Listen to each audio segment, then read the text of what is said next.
warahmatullahi wabarakatuh. Baik, di sini saya sedang berada di UPT Puskesmas Cilawu, Kecamatan Cilawu, Kabupaten Garut. Tentunya saya di sini tidak sendiri, saya bersama Kepala Puskesmas UPT Cilawu, Dr. Titi Sari. Mungkin mari kita sapa terlebih dahulu, Sobat Kesmas di rumah. Selamat siang, Ibu. Selamat siang. Bagaimana kabarnya hari ini? Alhamdulillah, luar biasa. Baik. Nah, teman-teman, di sini kita akan berbincang-bincang seputar kesehatan masyarakat dari permasalahan kesehatan yang mungkin saat ini sedang banyak terjadi di masyarakat dan juga program-program yang sedang dijalankan di Puskesmas Cilawu ini.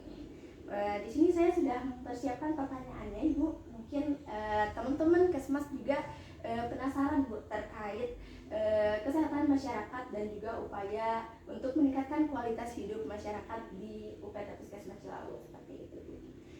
Sebelumnya di sini wilayah kerja Puskesmas Cilawu itu mencakup wilayah mana saja, Bu? Bismillahirrahmanirrahim. Assalamualaikum warahmatullahi wabarakatuh. Saya Dr. Titi Sari, saya Kepala PT Puskesmas Cilawu. Puskesmas Cilawu itu berada di Kecamatan Cilawu. Itu kalau Kecamatan Cilawu itu ada dua puskesmas, Puskesmas Bojongloa dan Puskesmas Cilawu. Kalau untuk luas wilayah dari Puskesmas Cilawu ini cukup lumayan luas ya, ada 7.393 km persegi. Kemudian untuk jumlah desa yang ada di kami itu ada 12 desa.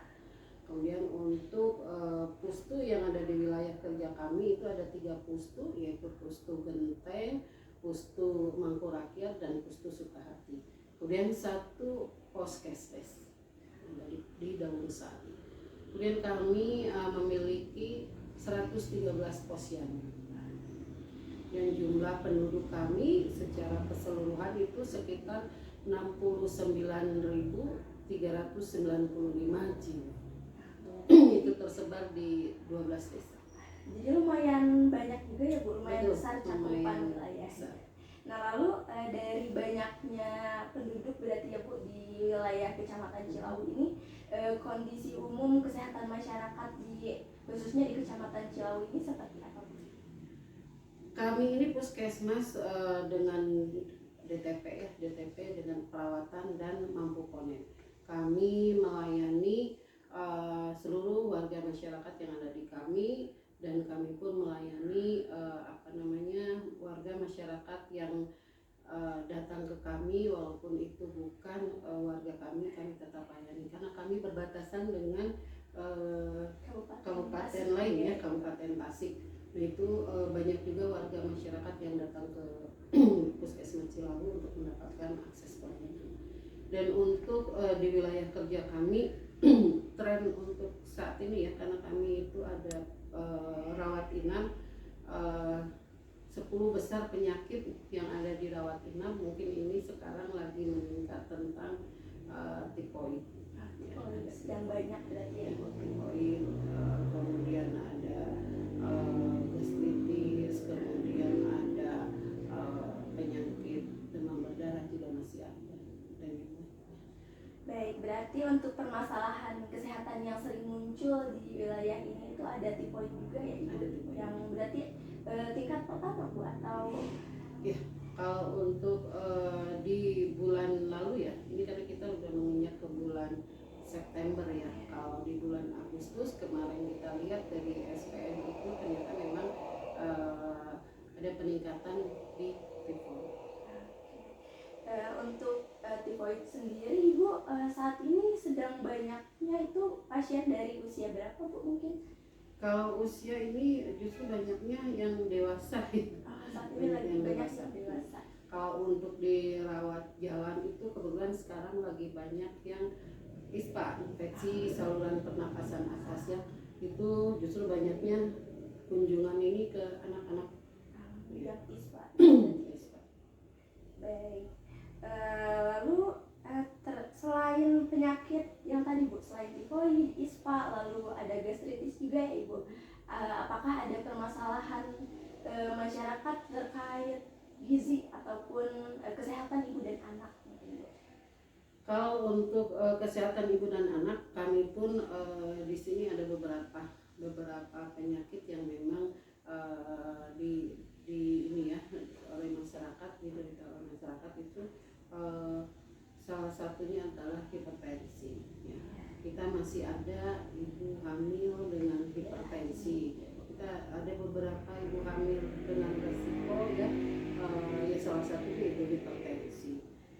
Kemudian untuk balita kita ini yaitu tadi kunjungan yang terbanyak itu dari ISPA ya, infeksi saluran atas. Kemudian wilayah kerja kami ini di 12 desa ini kami memiliki angka stunting yang cukup lumayan tinggi ya, karena masih di atas target dari kabupaten. Kita untuk stunting ini di angka 18%. 18%. Untuk targetnya sendiri Iya. di Jadi Kabupaten kalau Garut udah 14. 14. Berarti masih sekitar 4% lagi ya Ibu. Lalu untuk pertanyaan selanjutnya terkait program ataupun kebijakan yang saat ini sedang dilaksanakan di UPT Puskesmas Cilawu dalam rangka mengatasi permasalahan kesehatan yang mungkin tadi sudah Ibu sebutkan itu seperti apa? Untuk program-program prioritas nasional ya, untuk program prioritas nasional itu kita ada di penekanan angka kematian ibu, penekanan angka kematian bayi, kemudian penekanan stunting, kemudian angka terjangkaunya atau terjaringnya TB paru. Kemudian langkah-langkah kita ya, kita selain kegiatan yang ada di dalam gedung, kami pun ada kegiatan di luar gedung. Kalau di dalam gedung pemeriksaan seperti biasa, pemeriksaan untuk ibu hamil dan tadi ya yang berhubungan dengan prioritas tadi, pelaksanaannya kita ada di dalam gedung dan di luar gedung. Nah, untuk di dalam gedung ada di klaster 2 yaitu klaster ibu dan anak. Kemudian untuk di luar kegiatan kami ini ada di Pustu dan di Posyandu. Nah, untuk di Pustu pun kita kegiatannya ada kegiatan integrasi layanan primer ya. Jadi semua siklus hidup bisa dilayani di Pustu. Sama halnya dengan di Posyandu. Posyandu pun kami sudah melaksanakan integrasi layanan primer. Artinya semua masyarakat sesuai dengan siklus hidupnya bisa mendapatkan akses kesehatan di Posyandu. Lalu bagaimana Bu Puskesmas UPT Puskesmas Cilawu ini memastikan supaya layanan kesehatan masyarakat itu bisa merata Bu ke wilayah-wilayah yang mungkin ada beberapa yang sulit dijangkau juga atau seperti apa? Dengan adanya integrasi layanan primer di wilayah kerja di Cilawu ini ya, selain di tingkat kecamatan, kami pun di tingkat desa, kemudian di tingkat RW. Nah, kami berharap dengan adanya ILP ini itu kan seluruh siklus hidup bisa dilayani ya, seluruh siklus hidup bisa, artinya di masing-masing RW itu bisa dilaksanakan untuk pelayanan kesehatan. Nah, artinya kami berharap mudah-mudahan seluruh warga masyarakat kami bisa terlayani untuk akses kesehatannya. Jadi bisa mudah-mudahan bisa menjangkau semua ya. Jadi bisa masyarakat yang ada di sini itu bisa terlayani untuk kesehatan. Akses terhadap kesehatannya berarti ya Ibu. Lalu untuk meningkatkan kualitas layanan berarti adanya ILP tadi ya Ibu ataupun yang lainnya juga apakah ada? Untuk program kami ada beberapa program terintegrasi ya, terutama ada program-program PTM ya, penyakit tidak menular itu kemudian kita integrasikan dengan program yang lainnya. Nah, di kegiatan-kegiatan tersebut bukan hanya satu kegiatan saja, tapi berbagai macam kegiatan untuk untuk kegiatan di kesehatan ini di satu wadah dalam kegiatan program terintegrasi. Nah, di program tersebut ada beberapa kegiatan, salah satunya pemeriksaan, kemudian screening, kemudian ada pengobatan juga, kemudian ada edukasi untuk masalah tentang kesehatan gitu. Jadi semua program ada di wadah itu gitu. Jadi programnya nggak cuma satu kegiatan, cuma satu program saja, tapi hanya beberapa program.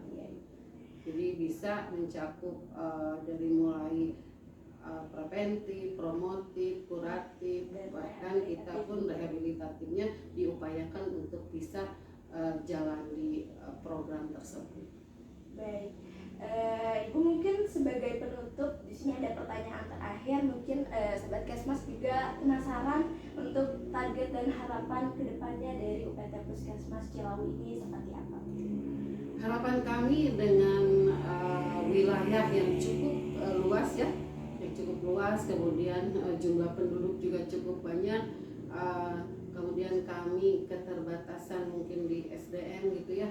Kami berharap dengan adanya integrasi layanan primer ini, semua warga masyarakat yang ada di wilayah kerja Puskesmas Cilawu ini bisa terakomodir akses kesehatannya melalui program ILP. Tadi ya, program ILP selain di tingkat kecamatan itu di puskesmas, di tingkat desa juga ada ya, tadi di puskesmas pembantu, kemudian di tingkat RW itu ada ILP di Posyandu. Kami semua Posyandu yang 113 Posyandu itu sudah melakukan kegiatan ILP, dan tentu kami berharap dengan adanya ILP ini capaian yang memang target yang sudah ditentukan oleh Dinas Kesehatan ini mudah-mudahan bisa mencapai 100% gitu ya, dengan apalagi kita sudah memberikan